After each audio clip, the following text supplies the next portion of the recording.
2026 March 11 current അഫയേഴ്സിലേക്ക് എല്ലാവർക്കും സ്വാഗതം. അപ്പോൾ ആദ്യത്തെ ക്വസ്റ്റ്യൻ നമുക്ക് നോക്കാം. ഇതാണ് ആ ക്വസ്റ്റ്യൻ. ഇന്ത്യയിൽ വായു മലിനീകരണം കൂടിയ നഗരം ഏതാണ്?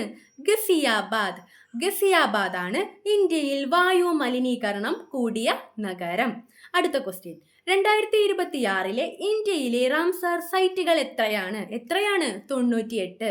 2026 കണക്ക് പ്രകാരം നമ്മുടെ ഇന്ത്യയിൽ റാംസാർ സൈറ്റുകളുടെ എണ്ണം 98 ആണ്. അടുത്ത ക്വസ്റ്റ്യൻ. 2027 ഇന്ത്യയിലെ ആദ്യത്തെ ഡിജിറ്റൽ സെൻസസിനായി കേന്ദ്ര ആഭ്യന്തരമന്ത്രി പുറത്തിറക്കിയ മാസ്കോട്ടുകൾ എന്താണ്? വികാസ് ആൻഡ് പ്രഗതി. വികാസ് ആൻഡ് പ്രഗതിയാണ് 2027 ഇന്ത്യയിലെ ആദ്യത്തെ ഡിജിറ്റൽ സെൻസസിനായി കേന്ദ്ര ആഭ്യന്തരമന്ത്രി പുറത്തിറക്കിയ മാസ്കോട്ടുകൾ. ഇതാണ് വികാസ് ആൻഡ് പ്രഗതി. അടുത്ത ക്വസ്റ്റ്യൻ. അടുത്തിടെ മനുഷ്യ വന്യജീവി സംഘർഷം പരിഹരിക്കുന്നതിനായി പ്രോജക്ട് ഹനുമാൻ എന്താണ്? പ്രോജക്ട് ഹനുമാൻ പദ്ധതി ആരംഭിച്ചത് ഏത് സംസ്ഥാനമാണ്? ആന്ധ്രാപ്രദേശ്.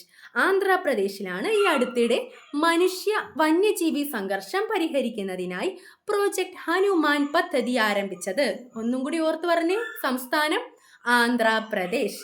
ഇനി അടുത്ത ക്വസ്റ്റ്യൻ. 2026 മാർച്ചിൽ ഡിജിറ്റൽ പ്ലാറ്റ്ഫോമുകളിലെ തെറ്റിദ്ധരിപ്പിക്കുന്ന സാമ്പത്തിക ഉള്ളടക്കം നിരീക്ഷിക്കുന്നതിനായി സെബി ആരംഭിച്ച AI ടൂൾ ഏതാണ്? സുദർശൻ. സുദർശനാണ് 2026 മാർച്ചിൽ ഡിജിറ്റൽ പ്ലാറ്റ്ഫോമുകളെ തെറ്റിദ്ധരിപ്പിക്കുന്ന സാമ്പത്തിക ഉള്ളടക്കം നിരീക്ഷിക്കുന്നതിനായി സെബി ആരംഭിച്ച AI ടൂൾ. പേരെന്താണ്? സുദർശൻ. അടുത്ത ക്വസ്റ്റ്യൻ. നീതി ആയോഗ് ആരോഗ്യ സാമ്പത്തിക സൂചിക 2026 ഒന്നാം സ്ഥാനം നേടിയ സംസ്ഥാനം ഏതാണ്? ഒഡീഷ. ഒന്നാം സ്ഥാനം ഒഡീഷയ്ക്കാണ്. അപ്പോൾ രണ്ടാം സ്ഥാനമോ? ഗോവ. മൂന്നാം സ്ഥാനം ജാർഖണ്ഡ്. അപ്പോൾ നീതി ആയോഗ് ആരോഗ്യ സാമ്പത്തിക സൂചിക 2026 ഒന്നാം സ്ഥാനം നേടിയ സംസ്ഥാനം ഒഡീഷയാണ്, മറക്കല്ലേ. രണ്ടാം സ്ഥാനം ഗോവ, മൂന്നാം സ്ഥാനം ജാർഖണ്ഡ്. അടുത്തത്. ഹെൽത്ത് ഫിസിക്കൽ ഇൻഡെക്സ് 2026 റിപ്പോർട്ട് പ്രകാരം കേരളത്തിന്റെ സ്ഥാനം എത്രയാണ്? 15ആണ്. ഹെൽത്ത് ഫിസിക്കൽ ഇൻഡെക്സ് 2026 റിപ്പോർട്ട് പ്രകാരം നമ്മുടെ കേരളത്തിന്റെ സ്ഥാനം എത്രയാ? 15. ഇനി ഫ്രണ്ട് റണ്ണർ സ്റ്റേറ്റ് വിഭാഗത്തിൽ ഉൾപ്പെടുന്നതോ ഏതൊക്കെയാണ് ആ സ്റ്റേറ്റുകൾ? ഗുജറാത്ത്, മഹാരാഷ്ട്ര, ഛത്തീസ്ഗഡ്, തെലങ്കാന, ഉത്തർപ്രദേശ്, കർണാടക. നമ്മളപ്പോൾ ഈ സ്റ്റേറ്റുകളെല്ലാം പഠിച്ചു വെക്കുക. ചിലപ്പോൾ നമുക്ക് സ്റ്റേറ്റ്മെന്റ് ടൈപ്പിൽ വന്നു കഴിഞ്ഞാൽ നമുക്ക് എഴുതാൻ സാധിക്കണം. അപ്പോൾ ഫ്രണ്ട് റണ്ണർ സ്റ്റേറ്റ് വിഭാഗത്തിൽ ഉൾപ്പെടുന്നത് ഏതൊക്കെ സ്റ്റേറ്റുകളാണ്? നമ്മുടെ നീതി ആയോഗ് ആരോഗ്യ സാമ്പത്തിക സൂചിക 2026 പ്രകാരമാണ് ഫ്രണ്ട് റണ്ണർ സ്റ്റേറ്റ് വിഭാഗത്തിൽ ഉൾപ്പെടുന്നത് ഗുജറാത്ത്, മഹാരാഷ്ട്ര, ഛത്തീസ്ഗഡ്, തെലങ്കാന, പിന്നെന്താ ഉത്തർപ്രദേശ്, കർണാടക. അപ്പോൾ ആസ്പിറേഷണൽ സ്റ്റേറ്റുകൾ ഏതൊക്കെയാണ്? ഇങ്ങനെ ഇപ്പോൾ ഓരോ രീതിയിലാണ് സ്റ്റേറ്റുകളെ പറഞ്ഞിരിക്കുന്നത്. ആസ്പിറേഷണൽ സ്റ്റേറ്റുകളാണ് ഒന്ന് പശ്ചിമ ബംഗാൾ, നമ്മുടെ കേരളമുണ്ട്, ആന്ധ്രാപ്രദേശ്, പഞ്ചാബ്.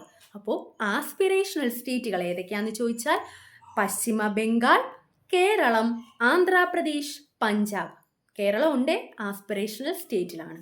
ഇനി ഹെൽത്ത് ഫിസിക്കൽ ഇൻഡെക്സ് 2026 പ്രകാരം നോർത്ത് ഈസ്റ്റേൺ അല്ലെങ്കിൽ ഹിമാലയൻ സംസ്ഥാനങ്ങളിൽ അച്ചീവർ വിഭാഗത്തിൽ ഉൾപ്പെടുന്ന സംസ്ഥാനങ്ങൾ അരുണാചൽ പ്രദേശ്, ഉത്തരാഖണ്ഡ്.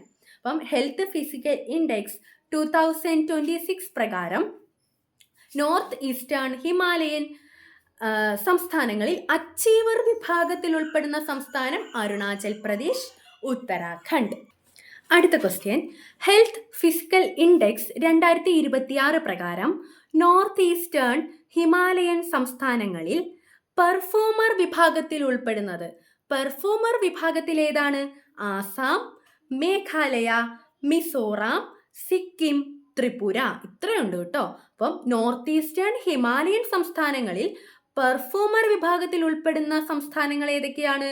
ആസാം, മേഘാലയ, മിസോറാം, സിക്കിം, ത്രിപുര. അപ്പോൾ ഈ ക്വസ്റ്റ്യൻസ് എല്ലാം നന്നായിട്ട് നോക്കി പഠിക്കുക. കാരണം സ്റ്റേറ്റുകളാണ്, നമുക്കെല്ലാം തിരിഞ്ഞു പോകും. പ്രധാനമായിട്ട് നമ്മുടെ ഇത് ഓർത്ത് വെക്കുക, ഹെൽത്ത് ഫിസിക്കൽ ഇൻഡെക്സ് 2026 പ്രകാരം ആസ്പിറേഷണൽ സ്റ്റേറ്റുകളിൽ പെടുന്നതാണ് കേരളം. പിന്നെ പശ്ചിമ ബംഗാളുണ്ട്, ആന്ധ്രാപ്രദേശ് ഉണ്ട്, പഞ്ചാബ് ഉണ്ട്. പിന്നെ മനസ്സിലാക്കേണ്ടത് നീതി ആയോഗ് ആരോഗ്യ സാമ്പത്തിക സൂചിക, അതായത് ഹെൽത്ത് ഫിസിക്കൽ ഇൻഡെക്സ് 2026, അതിൽ 1ാം സ്ഥാനം നേടിയ സംസ്ഥാനം ചോദിക്കാൻ ചാൻസ് ഉണ്ട്, ഒഡീഷയാണ്. 2 ഗോവ, 3 ജാർഖണ്ഡാണ്. ഇനി അപ്പോൾ അത് നന്നായിട്ട് ഒന്നുകൂടെ വീഡിയോ റിപ്പീറ്റ് ചെയ്തിട്ട് പഠിക്കുക. അടുത്തത്, നീതി ആയോഗിന്റെ വൈസ് ചെയർമാൻ ആരാണ്? നമ്മൾ നേരത്തെ ഒരു ക്ലാസ്സിൽ പറഞ്ഞിട്ടുണ്ടായിരുന്നു. ആരാ? സുമൻ ബെറിയാണ്. അപ്പൊ സുമൻ ബെറിയാണ് നീതി ആയോഗിന്റെ വൈസ് ചെയർമാൻ. അടുത്ത question, NITI Aayog chief executive officer ആരാണ് ചീഫ് എക്സിക്യൂട്ടീവ് ഓഫീസർ? നിധി ചിബ്ബർ. ഓക്കെ, നിധി ചിബ്ബർ ആണ് നീതി ആയോഗിന്റെ ചീഫ് എക്സിക്യൂട്ടീവ് ഓഫീസർ. അപ്പോൾ ഇന്നത്തോടെ നമ്മുടെ കറണ്ട് അഫയേഴ്സ് അവസാനിക്കുകയാണ്. അപ്പോൾ നമുക്ക് ആ ഒരു ക്വസ്റ്റ്യൻ ചോദിക്കാം, നമ്മൾ പഠിച്ചത് വെച്ചിട്ട് ഓർമ്മയുണ്ടോ എന്നൊന്ന് ചെക്ക് ചെയ്യാം. ഇതാണ് ക്വസ്റ്റ്യൻ. ഇന്ത്യയിൽ വായു മലിനീകരണം കൂടിയ നഗരം.